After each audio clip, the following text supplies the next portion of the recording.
feel like we've really reached that point in the NHL off-season where people are just arguing about dumb things such as the front covers of games and stuff. So let's have some proper hockey chats, shall we? I know I'll let you down.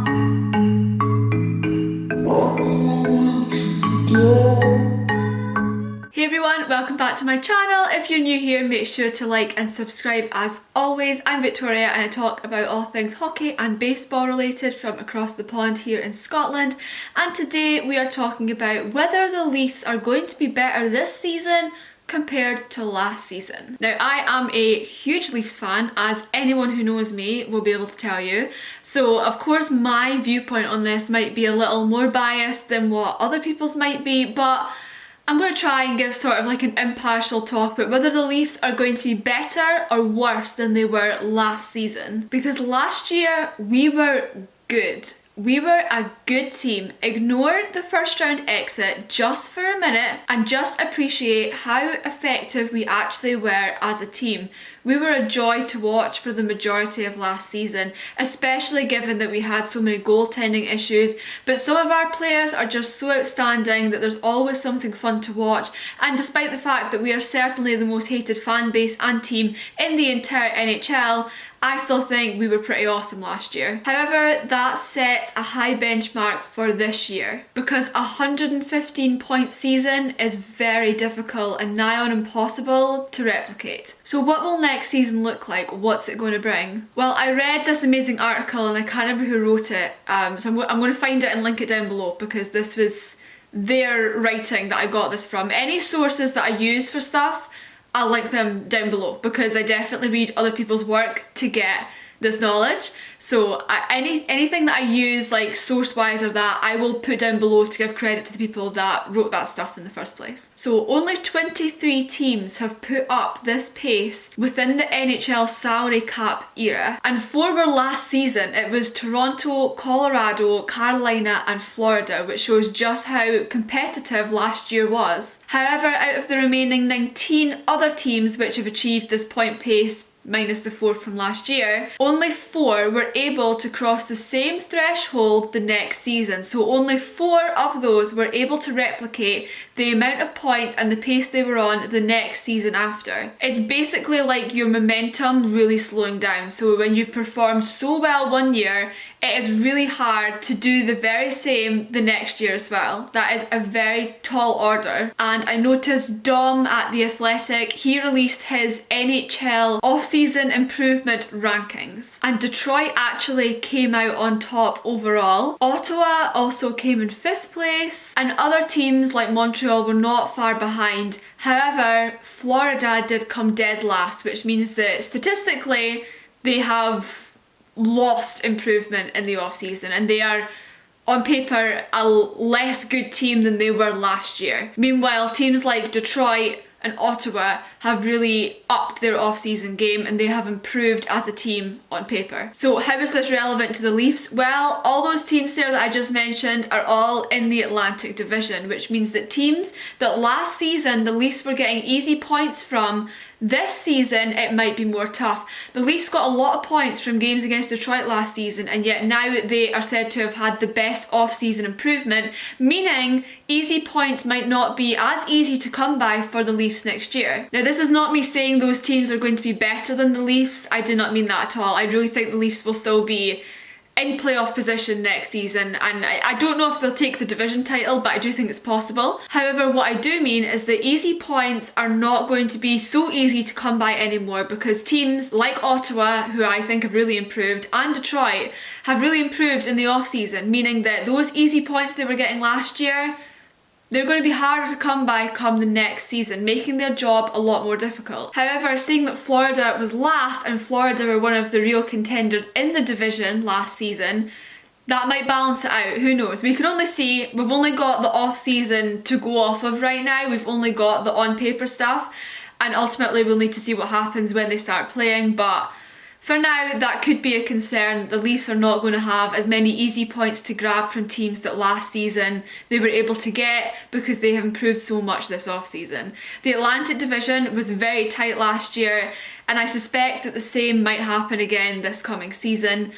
If the Leafs were in a different division, they would stand a much better chance of success, but ultimately they're not. They're in a very, very tough position because teams like Tampa, Florida, Boston, and then improving teams like Detroit and Ottawa, they're pretty strong. They're strong contenders to go against, whereas some other divisions have slightly easier teams right now who are perhaps in more of a rebuild phase, that it's easier for them to get more easy to grab points, meaning that their job is slightly easier than the Leafs. However, the Atlantic Division is the way it is and you get some good games out of it, so I'm not going to complain. It's full of good teams. And the next and perhaps biggest area for concern in terms of the Leafs is definitely the goaltending.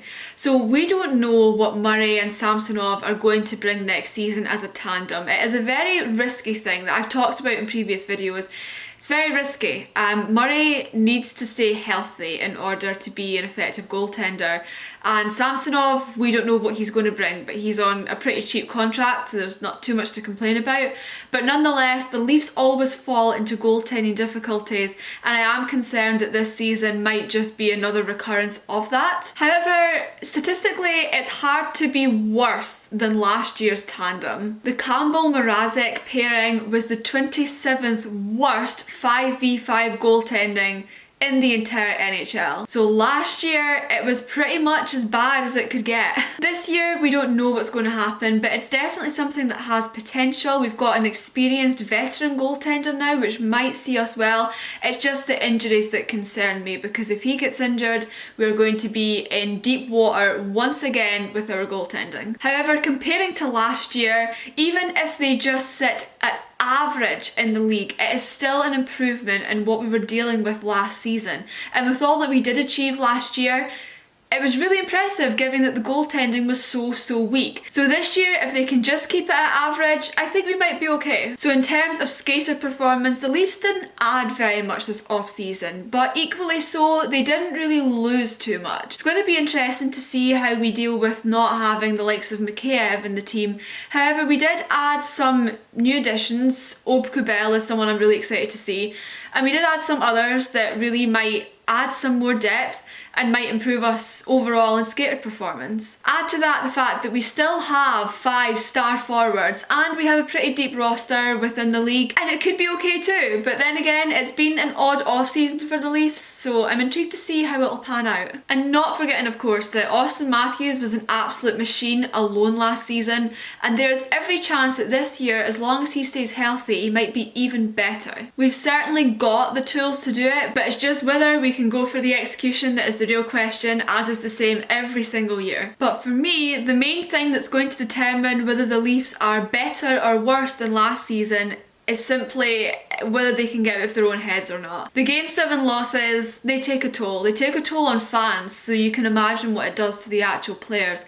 And I really think that the main problem they have is all in their minds. I think there's a mental block which is made worse by the Toronto media and by the pressures of the NHL in general to end this drought. However, if they can just alter their mindset a bit and not keep falling short where they have fallen short in previous years, they still stand every chance of at least getting out the first round, because I think all us Leafs fans can agree, all we really want is to see us progress past the first round.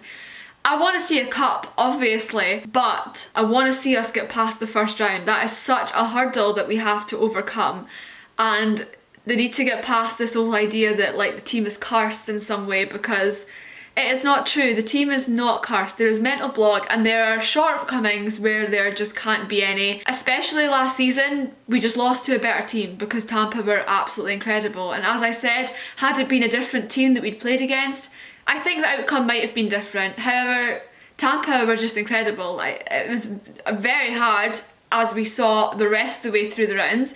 It was very hard to beat Tampa, it really was. So I'll be intrigued to see what happens. There are a lot of unknowns still, especially in the goaltending area for me, and it has been an odd off-season, as I mentioned, but let's wait and see what happens. I don't know whether the Leafs are going to be better or worse than last year, because I need to see them play.